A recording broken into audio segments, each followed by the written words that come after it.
Hi. So as market researchers, students, especially being qualitative researchers, I think the one of the most important tasks and challenge is to basically look for trends.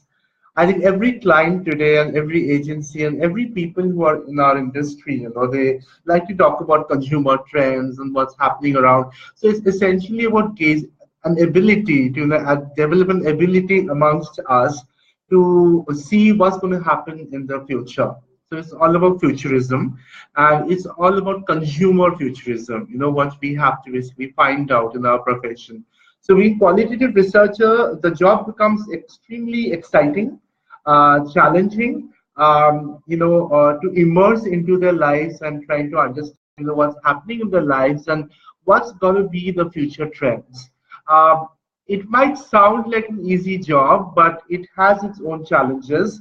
But today, what I am going to talk about is essentially how it can be a seamless process and how it can be a discipline by itself, not a particular study, not a particular approach.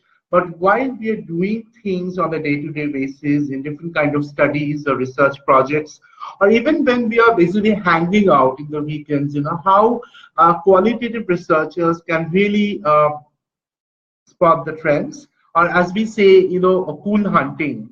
So we are basically hunters who are looking for the cooler things happening around them. So world has moved a lot. There's been a lot of digitalization and everything which is happening now. But the aspect which I'm going to touch about today is about how we can be empathetic, how we can actually use the gift of empathy which has been given to humankind in our profession of qualitative research, and how to basically use that for your own advantage to spot trends, to hunt cool things around you. And by cool or by trends, it doesn't mean young people. It doesn't mean only digitalization. Trends are happening everywhere in everybody's life. Some trends are happening at the lower strata, some trends are happening at the higher strata, some trends are happening across different genders, different classes. So it's very important to keep an open eye. Now, this brings me to one question. When I talk to my friends, guys, girls, distinctively, some people say we don't watch soap opera, or we don't watch Cinetron, or we don't watch those Saas Bahu serials in India. Now, that's pretty much accepted that that's not for you. But being in the profession of qualitative research, it's very important that we actually immerse ourselves in those kind of Cinetrons, not on a regular basis, but at least we should know what's happening there, what's the characters, who is wearing what. One example I'd like to give you from India some years back.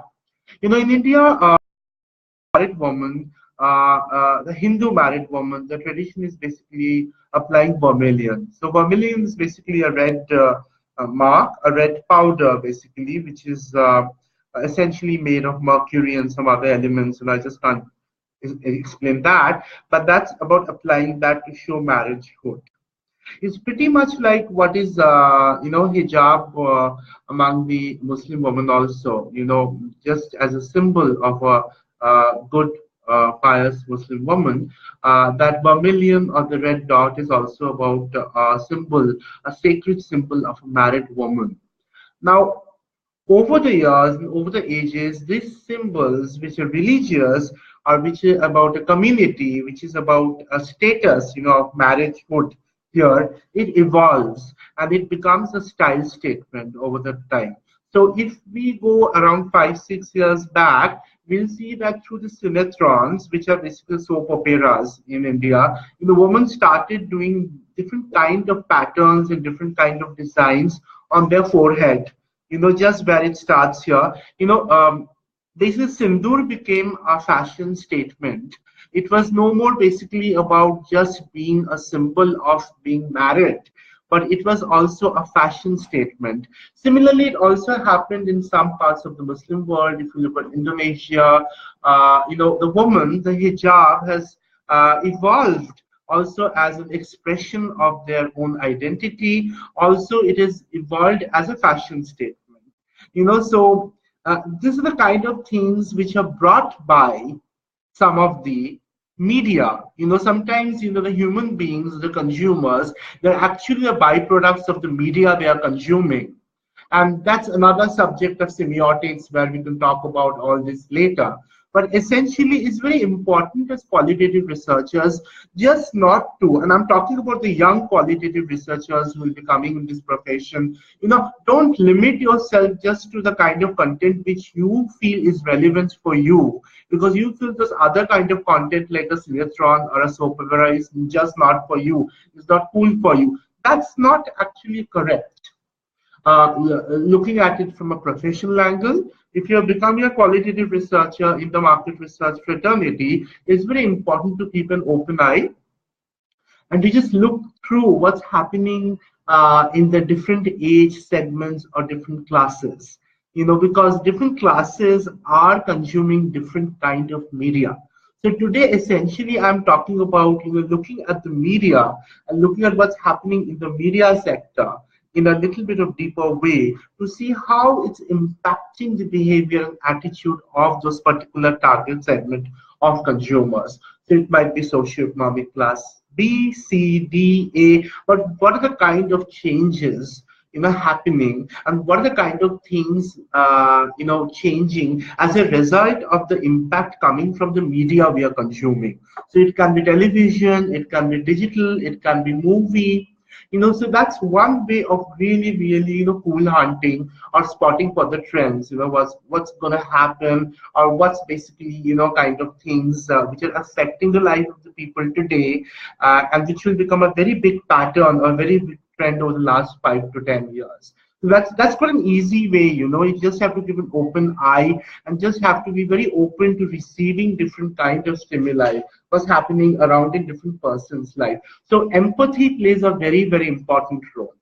Now, secondly, I think another way of doing trend spotting or cool gazing is definitely reading. I think there's a lot of material today in the web, and there's a lot of journals about how to do future gazing, futurism, trends. So reading is extremely important, and keeping even I think today Facebook and other kind of social media, they're flooded with different kind of videos. I think reading is one thing, but also today a lot of content you can consume visually. So we should definitely be open to such kind of videos, which are talking about the future, which are talking about technologies, because that way qualitative researchers can make join the dots. So some of us might not be techies, but at least seeing the output of the technology, how it's going to impact the life of the people in the future, we can actually predict certain things about consumer behavior.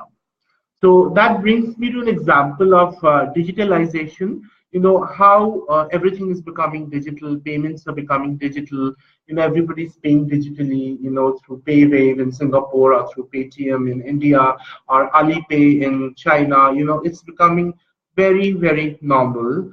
And hence this is a particular behavior which is happening. But what can happen as a result of this particular change? Like digitalization of money will bring about a lot of change in the attitude of the consumers in the long run.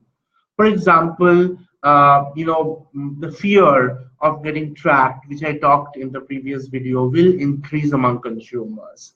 Also if they are using something, particular, platform, particular wallet, or particular, fintech, for payments and for doing things, they will increasingly expect rewards. The system will be extremely reward based about consumers, and the consumers today, today's consumers, they'll evolve in the future and they'll become more demanding, and there'll be extreme sophisticated needs developing in the future. So we can talk about all these things on and on. So today I'll just leave you with this thought. In the second video, I'll try to talk about more about trends and how we can spot trends and some of the patterns which are happening today, which can lead to certain kind of attitude in the future. I'll touch upon that in the future video. But as of now, I'll just like to leave you guys with this thought. Thank you.